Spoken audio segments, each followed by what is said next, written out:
ಎಡಿಟಿಂಗಿಗೆ ತುಂಬ ಈಸಿಯಾಗಿರುವಂಥ ಆ್ಯಪ್ ಅಂದರೆ ಅದು ಇನ್ಶಾರ್ಟು. ಇನ್ಶಾರ್ಟಲ್ಲಿ ಎ ಐ ಟೆಕ್ನಾಲಜಿನ ಅಳವಡಿಸಿದ್ದಾರೆ. ಅದು ಎಲ್ಲಿ ಅಂತ ನೋಡೋದಾದರೆ, ನೀವು ವಿಡಿಯೋ ಮಾಡ್ತಾ ಇದ್ದೀರಿ ಅಂತಂದರೆ ಒಂದು ಬ್ಲ್ಯಾಂಕ್ ನಾನು ಸ್ಪೇಸ್ ತೊಗೊಂಡು ಸ್ಲೈಡ್ಸ್ ತೊಗೊಂಡು ತೋರಿಸ್ತೀನಿ.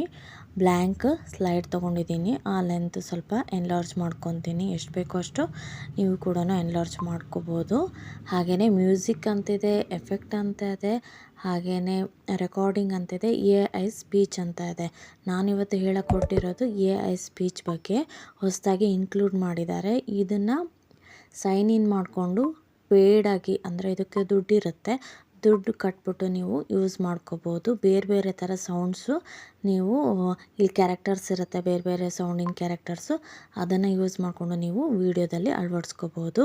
ಹಾಗೆಯೇ ಎಫೆಕ್ಟಿವ್ ಆಗಿ ವಿಡಿಯೋ ಹಾಗೆಯೇ ಆಡಿಯೋ ಸ್ಪೀಚ್ ಕೂಡ ನಿಮ್ಮ ವಿಡಿಯೋಗೆ ತಂದ್ಕೋಬೋದು ಅಂತ ಹೇಳ್ತೀನಿ. ಈ ಒಂದು ಎ ಐ ಟೆಕ್ನಾಲಜಿ ಯೂಸ್ ಮಾಡಿಕೊಂಡು ನಿಮ್ಮ ವಿಡಿಯೋನ ನೀವು ಕ್ಲಾರಿಟಿಯಾಗಿ ಎಫೆಕ್ಟಿವ್ ಆಗಿ ಮಾಡ್ಕೋಬೋದು.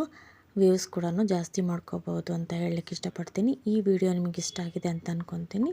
ನೆಕ್ಸ್ಟ್ ವಿಡಿಯೋದಲ್ಲಿ ಸಿಗೋಣ. Thanks for watching. ಬಾಯ್.